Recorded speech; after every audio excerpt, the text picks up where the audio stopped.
Hello, brothers. My name is Father Innocent. This is Father Angelus. We are the Franciscan Friars of the Renewal, and welcome back to week 3 of Sons in the Sun weekly videos of our 40-day consecration to Our Lady of Guadalupe. We continue to be grateful for our brothers at the Knights of Columbus and the partnership we have with them. Way too easy to work with them. And it's super fun, right? We're in week 3, and it's just flying by. And the joke was like how much time we need to record these videos, and we're kind of doing them at one shot. But we get pretty excited, and like 15 minutes passes. You're like, oh man, it's over. It's over. It's just awesome. I think Father Angelus is always helpful to kind of maybe to take us back to where we've been the past couple of weeks, and then really what the focus is this week. Yeah, we've really started. Obviously, the week 1 of the consecration was to really remember again the gift of our own sonship, the gift of our baptisms, and that our sonship only makes sense in the context and the grace of Jesus' own sonship in relationship with his Father. And then the gift, right, of then going from the gift of sonship to the foundation of our experience of being sons has to be in relationship with God the Father in prayer. And we got excited about prayer last week. And as we ended that episode, it was so awesome. The whole point of the apparition was to ask that a chapel be built so people come and pray. Yeah, totally. So the orientation of the people, their whole lives could be oriented, speaking of consecration, reconsecrated and orientated to God. The one God, right? The one who they are all called to worship. Yeah, and that's why I think it's just so good to go back to, like, what are we doing? It's a 40-day consecration, but why? For a point number 1, yes, it all sounds nice. We're sons of the Father. Great. We're made for prayer. Great. But I don't know about you, but I need a daily invitation to conversion and renewal. And this is what this consecration is all about. We have 40 days and the rest of our lives to just take a deep breath and remember who we are. We are sons in the Son. We are sons in Jesus. We are sons of the Father.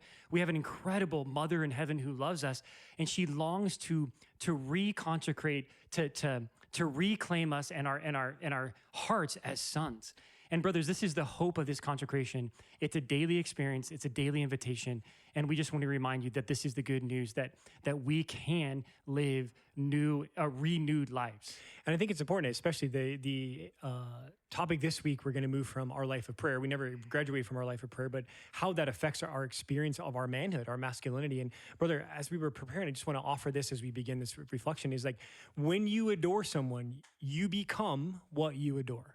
I'm going to say that again. When you live in adoration of God, you become what you adore. And so we start to reflect the goodness of God, the heart of Jesus, the masculinity of Jesus, his way of living in the world, if we spend enough time with him. And we start to become like the one we love, right? And so that's why as we make this transition from prayer into experiencing a renewed invitation to restore our masculinity in Jesus, we want to become like him. Yeah. And Father Angelus, I'm gonna cue you up to quote, because I think it's awesome. You wrote this section. So I promise not to lean on you so much, but I want you to quote the truth of our masculinity. But I also think it's just helpful to start off that in a world we live in, let's be honest, we live in an upside down world.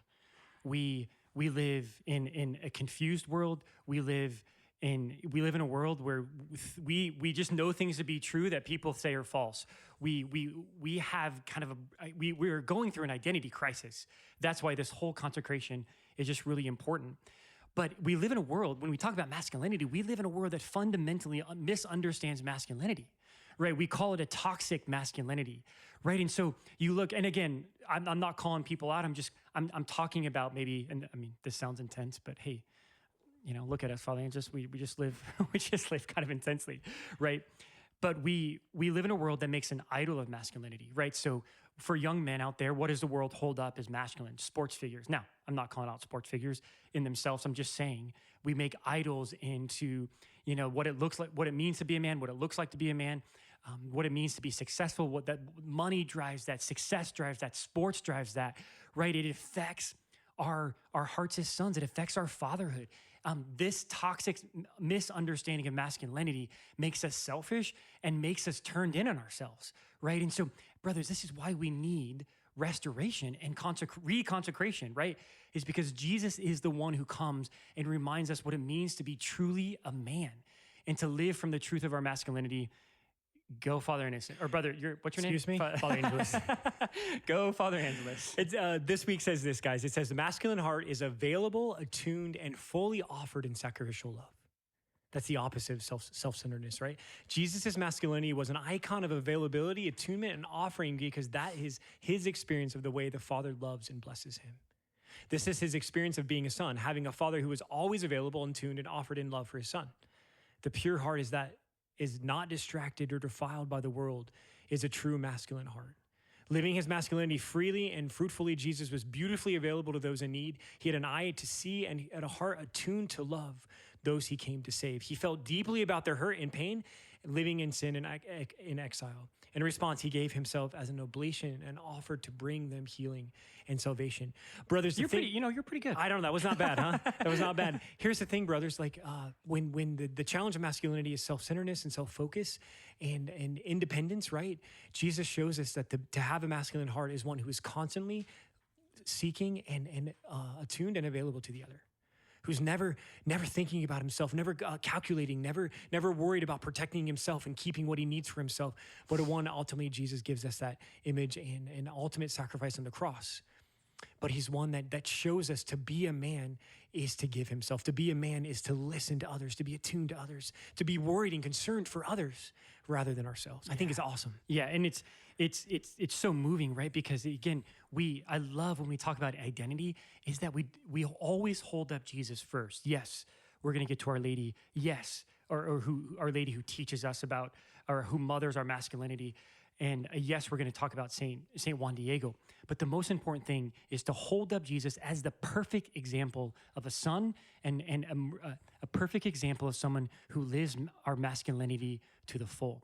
Brothers, he was fully alive and fully given, right? This is what a man is. He's not tamed. He doesn't have to like shut parts of his heart down or all the fire and desire that he holds. Like it's a gift, but it has to be woven together in virtue and woven together in truth. But Jesus is the perfect example of the masculine power, strength, and love that propels him to give himself, that propels him to lay his life down, to preach the truth, and to ultimately love until the very end. This is Jesus in his perfect example of what it means to have a masculine heart. He's a man on fire with desire, true desire. He is a man who has a huge heart. He's generous. He's not afraid. He doesn't live in fear. He doesn't calculate, like you said, Father Angelus. He is meek and humble. So he holds the strength and intention with being meek and humble, right? Sometimes we think masculinity is like you just have to kick down doors, and it's like you see the movies of the man who just has to again, it's like kind of macho. But no, Jesus is also meek and humble. He's chaste, and he's a man that is fully in tune with all the emotions he has, and he's not afraid to suffer, right? So Jesus is fully alive. That's what's coming in my heart is Jesus is a man who's fully alive. You had mentioned this word, but I think I want to capture it for us all this week, dear brothers, is that the gift to mature and to grow in a manhood, to grow in a deeper experience of our masculinity is to grow in a radical generosity. I just want us to think about that for a second. It's to grow in a radical generosity. I think there's a temptation for all of us as men sometimes to live calculated and like we said, but also live protected. I have my ways I do things. I have my nice, neat little ways that I do this and go to work and serve and do these things. But Jesus comes and breaks our mold of self-protection, breaks our mold that doesn't want to give more, that doesn't want to offer more. And the gift of restoring our sonship is restoring the masculine part of our hearts that is willing to give everything for the sake of love, that is willing to give everything for the sake of those we love and serve. So there's this deep invitation, dear brothers, to consider my willingness to give and to follow Jesus in this deeper desire to be generous with my life, be generous with my time, be generous with my resources, be generous with the love that I have. But this deep radical gift of offering my heart in a deeper way in generosity, brothers, is really a gift that we can, as we follow Jesus, to have him do that. Beautiful. And brothers, we just know like anything else that the gift of masculinity and the gift of our masculine hearts doesn't just fall from the sky, right? It's not like, yes, we're born men, but it has to be formed into us. So the invitation today, just to look at Jesus' own life in a new way, particularly with Mary and Joseph, Father Angelus, it's so beautiful, right? Like the whole point of this consecration is to hold out Our Lady as the mother of Jesus, mothering his sonship and really blessing him in to be a son, right? And so it's just beautiful in their home in Nazareth. And as Jesus grew up, Mary as mother and Joseph as his foster father were incredible witnesses of blessing this masculine sonship. And really, we want to give Saint Joseph the proper credit here. You couldn't have found a more perfect man, a more perfect heart, a more masculine heart to be a model to Jesus for the great gift of masculinity. But again, Joseph held in himself the beauty of a life fully given and the humble and poor receptivity to everything that's God's doing. A love that's so pure and chaste, but fully given and not calculated. You had, again, the inner strength to be obedient, right? We're going to see that in Juan Diego, but Joseph was so obedient. He had this inner strength to say yes to all that God is doing. Mary and Joseph held all of the beautiful characteristics and really taught Jesus what it means. And Jesus received all this in his home. And so again, it's just beautiful, Father Angelus, that to know that Jesus picked this up in his family, right? So again, the encouragement as a mother and a father and the gift of your own vocation, brothers, is that this is the gift that you want to bestow upon your sons and daughters, is that a true masculine heart that's like Joseph, fully given, fully loving, but also open and receptive.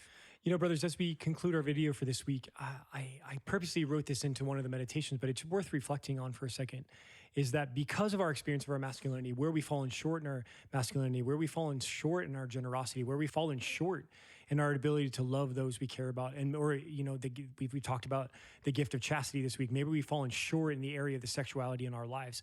There's a really important step that we need to consider this week, brothers, is to repent.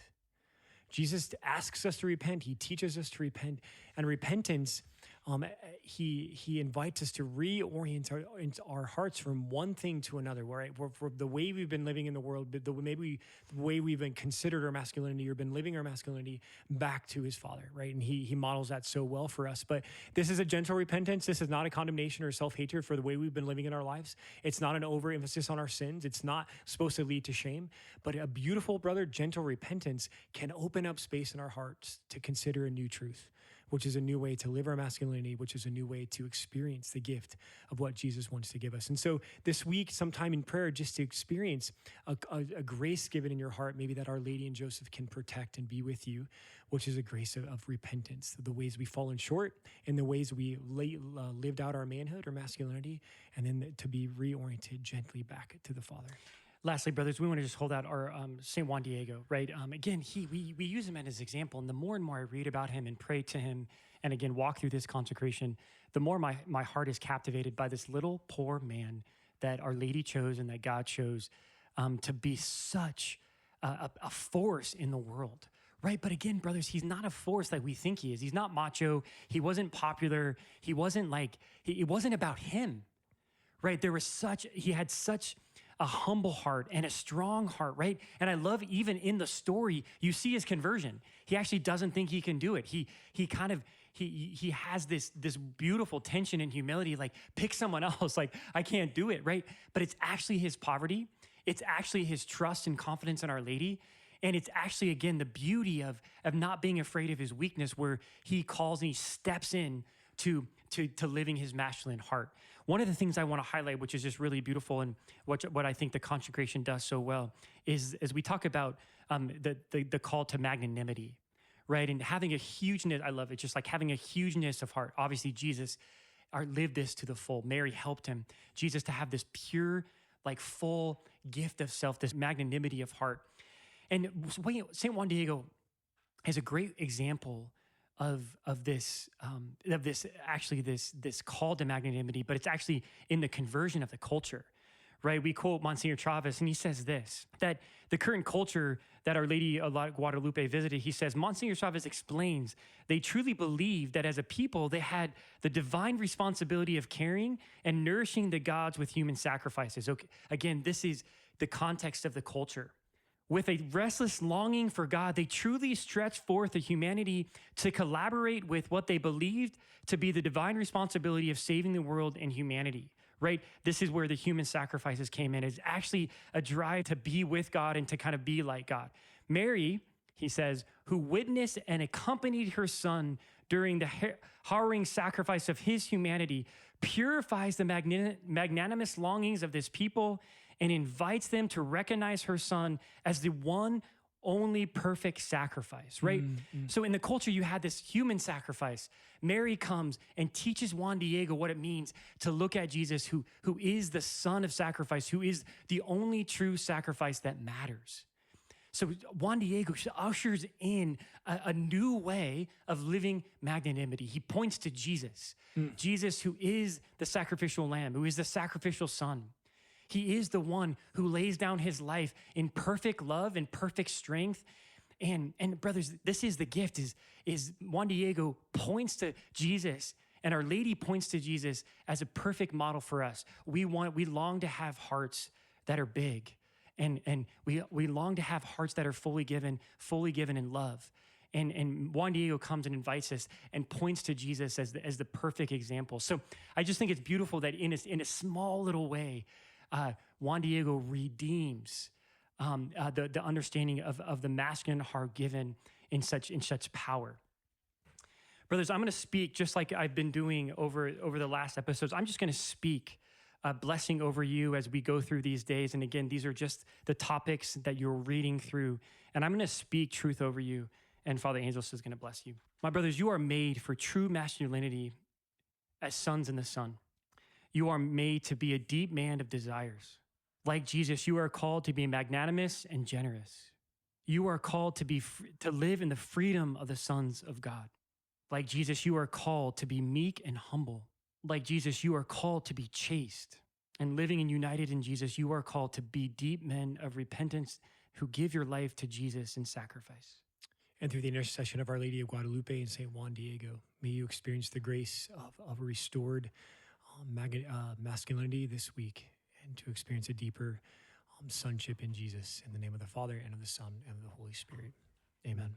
Brothers, we hope you enjoyed today's reflection of Sons in the Son, restoring our sonship through our consecration of Our Lady of Guadalupe with Father Innocent and Father Angelus Montgomery, Franciscan Friars of the Renewal. For more resources to help you grow as an adopted son of God the Father through Our Lady of Guadalupe, visit kofc.org/sons. That's kofc.org/SONS. This has been a Knights of Columbus production. To learn more about how the Knights of Columbus can help you grow as a Catholic man, visit kfc.org/learn more.